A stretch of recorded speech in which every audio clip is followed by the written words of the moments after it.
Assalamualaikum warahmatullahi wabarakatuh. Perkenalkan, nama saya Humaira, NIM A1S119023. Baiklah, di sini saya akan mereview materi dari mata kuliah Manajemen Konseling Sekolah dengan dosen pengampu Dr. Handus Akmal Sudja MPD dan Bapak Afan Yusra SPD MPD. Baiklah, materi pertama adalah tentang manajemen, organisasi, dan administrasi. Manajemen. Menurut Ricky W. Griffin, manajemen adalah proses perencanaan, organisasi, koordinasi, dan kontrol pada sumber daya agar tujuan tercapai secara efektif dan efisien. Efektif di sini maksudnya tujuan tercapai sesuai rencana, dan efisien berarti bahwa manajemen dilakukan secara cermat, terorganisir, dan tepat waktu. Selanjutnya, organisasi. Organisasi menurut Robin 1994 mengatakan bahwa organisasi adalah kesatuan sosial yang dikoordinasikan secara sadar dengan sebuah batasan yang relatif dapat diidentifikasi, yang bekerja atas dasar yang relatif terus-menerus untuk mencapai suatu tujuan bersama atau sekelompok tujuan. Selanjutnya, administrasi adalah semua proses kerjasama antara dua orang atau lebih yang bertujuan untuk mencapai target dengan memanfaatkan sarana dan prasarana tertentu secara berdaya, guna, dan berhasil guna. Konsep dasar program bimbingan dan konseling komprehensif. Pengertian bimbingan konseling komprehensif. Bimbingan konseling komprehensif merupakan suatu alternatif model bimbingan konseling yang menggabungkan subjek-subjek bimbingan konseling baik siswa, orang tua, guru, dan staf administrasi, serta seluruh anggota masyarakat untuk meningkatkan layanan bimbingan dan konseling di sekolah. Nah, adapun tujuan bimbingan konseling komprehensif ini adalah tujuan program bimbingan dan konseling komprehensif yang sistemik adalah untuk mengatasi kesenjangan antara standar kompetensi siswa yang akan dicapai dan kemampuan para siswa yang sebenarnya di sekolah atau di wilayah tertentu. Adapun komponen program BK komprehensif. Yang pertama adalah layanan dasar. Layanan dasar adalah layanan bimbingan yang bertujuan untuk membantu seluruh peserta didik mengembangkan perilaku efektif dan keterampilan-keterampilan hidupnya yang mengacu pada tugas-tugas perkembangan peserta didik. Yang kedua adalah layanan responsif. Pelayanan responsif adalah layanan bimbingan yang bertujuan untuk membantu memenuhi kebutuhan yang dirasakan sangat penting oleh peserta didik saat ini. Layanan ini lebih bersifat preventif atau mungkin kuratif. Yang ketiga adalah perencanaan individual. Layanan perencanaan individual adalah layanan bimbingan yang bertujuan untuk membantu seluruh peserta didik membuat dan mengimplementasikan rencana-rencana pendidikan, karir, dan sosial pribadinya. Yang terakhir adalah dukungan sistem. Dukungan sistem adalah kegiatan-kegiatan manajemen yang bertujuan untuk memantapkan, memelihara, dan meningkatkan program bimbingan secara menyeluruh melalui pengembangan profesional, manajemen program, dan penelitian dan pengembangan. Selanjutnya adalah prosedur penyusunan program BK komprehensif. Yang pertama ada rasional, yang kedua ada dasar hukum. Nah, dasar hukum yang menjadi landasan penyelenggaraan bimbingan dan konseling yang meliputi dasar hukum tingkat pemerintah, daerah, hingga satuan pendidikan. Yang ketiga ada visi dan misi. Arti dari visi adalah gambaran yang dicita-citakan untuk diwujudkan program BK bagi konseli berdasarkan visi sekolah. Dan misi adalah tugas yang dilaksanakan dalam rangka pencapaian visi program BK bagi konseli. Yang keempat adalah deskripsi kebutuhan. Deskripsi kebutuhan yang pertama, rumusan hasil need assessment atau penilaian kebutuhan peserta didik dan lingkungannya ke dalam rumusan perilaku-perilaku yang diharapkan dikuasai peserta didik.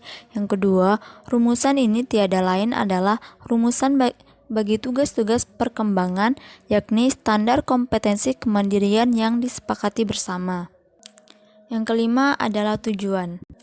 Rumusan tujuan yang akan dicapai dalam bentuk perilaku yang harus dikuasai peserta didik setelah memperoleh pelayanan bimbingan dan konseling dapat merujuk pada SKKPD. Selanjutnya adalah menentukan komponen program. Nah, komponen program ini terdiri dari komponen pelayanan dasar, komponen pelayanan responsif, komponen perencanaan individual, dan komponen dukungan sistem. Lalu ada bidang layanan. Nah, di dalam bidang layanan ini itu terdapat bidang layanan pribadi, sosial, belajar, dan karir.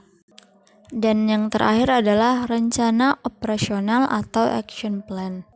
Nah, di dalam rencana operasional yang pertama itu kelas, menuliskan kelas, peserta didik atau konseling akan mendapatkan layanan bimbingan dan konseling. Yang kedua, materi, berisi tentang tema atau topik materi yang akan dibahas untuk mencapai tujuan. Yang ketiga, ada metode, berisi teknik atau strategi kegiatan layanan bimbingan dan konseling yang akan dilakukan. Yang keempat, alat atau media, berisi alat dan media yang akan digunakan. Misalnya, PowerPoint presentation, kertas kerja, dan sebagainya. Yang kelima, ada evaluasi, berisi jenis dan alat evaluasi yang digunakan untuk memastikan ketercapaian tujuan layanan. Dan yang keenam adalah equivalency, berisi penyetaraan kegiatan bimbingan dan konseling yang dilakukan dengan jumlah jam. Selanjutnya, prosedur evaluasi program bimbingan dan konseling. Berdasarkan konsep evaluasi program yang dibahas, pada kegiatan 3 makna pelaksanaan evaluasi perencanaan program bimbingan dan konseling mencakup 5 tahap, yaitu yang pertama, menentukan tujuan evaluasi perencanaan program bimbingan dan konseling. Yang kedua, menentukan kriteria evaluasi. Yang ketiga, memilih instrumen penilaian. Yang keempat, analisis data. Dan yang terakhir adalah pembuatan laporan. Lalu, adapun kriteria penilaian keberhasilan perencanaan program BK. Kriteria penilaian keberhasilan perencanaan program BK meliputi yang pertama itu ada komponen. Yang dimaksud komponen itu adalah hasil dari layanan yang dilakukan. Yang kedua adalah indikator, yang dimaksudnya adalah tujuan dari layanan yang dilakukan sudah tercapai. Yang terakhir adalah kriteria. Kriteria yang dimaksud adalah terdapatnya perbedaan pencapaian kompetensi atau tujuan layanan sebelum dan sesudah diberikan program bimbingan dan konseling. Prosedur evaluasi hasil bimbingan dan konseling. Nah, yang pertama itu prosedur evaluasi hasil bimbingan dan konseling.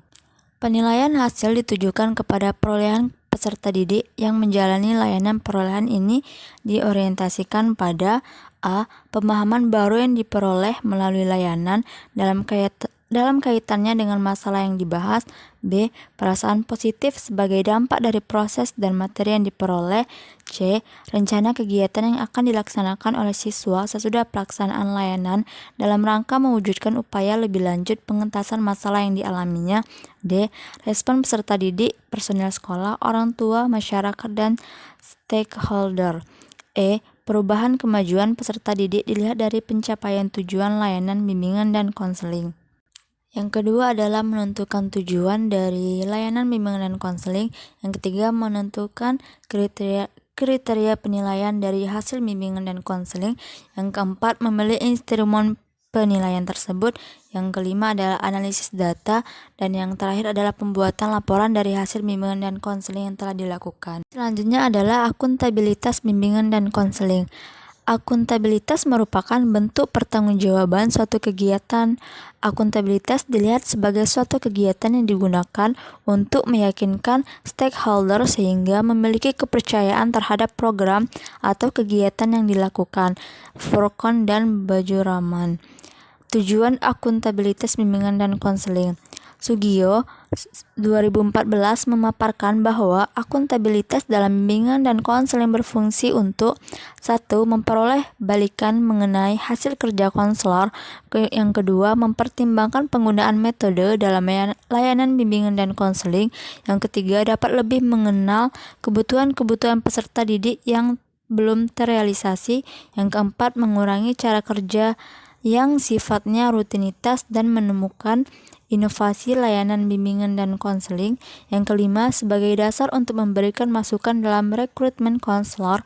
Yang keenam, memberikan pertimbangan dalam meningkatkan keterampilan konselor melalui pengiriman untuk mengikuti pelatihan-pelatihan dari bimbingan dan konseling. Adapun komponen akuntabilitas bimbingan dan konseling, Furqan dan Baju Rahman 2014 memaparkan bahwa akuntabilitas merupakan suatu keadaan dinamis yang dipengaruhi oleh komponen-komponen yang dipandang sebagai indikator yang menjadi dasar untuk mengukur akuntabilitas. Komponen-komponen akuntabilitas adalah 1. Menerima tanggung jawab, 2. Komunikasi, 3. Penjelasan kepada stakeholder, yang keempat umpan balik, dan yang terakhir adalah perbaikan program. Rancangan anggaran dana, rencana anggaran biaya untuk mendukung implementasi program layanan bimbingan dan konseling yang disusun secara realistik dan dapat dipertanggungjawabkan secara transparan. Rancangan biaya dapat memuat kebutuhan biaya operasional, layanan bimbingan dan konseling, dan pengembangan profesi bimbingan dan konseling. Adapun komponen anggaran meliputi 1. Anggaran untuk semua aktivitas yang tercantum pada program, 2. Anggaran untuk aktivitas pendukung seperti untuk home visit, pembelian buku pendukung atau sumber bacaan, mengikuti seminar atau workshop, atau kegiatan profesi dan organisasi profesi, pengembangan staf, penyelenggaraan MGP, pembelian alat atau media untuk pelayanan bimbingan dan konseling. Dan yang ketiga, anggaran untuk pengembangan dan peningkatan kenyamanan ruang atau pelayanan bimbingan dan konseling, seperti pembenahan ruangan, pengadaan buku-buku untuk terapi pustaka, penyiapan perangkat konseling kelompok. Yang terakhir adalah himpunan data. Himpunan data dimaksudkan untuk menghimpun seluruh data dan keterangan yang berkaitan dengan siswa. Isi dari himpunan data dapat dipergunakan untuk perkembangan siswa.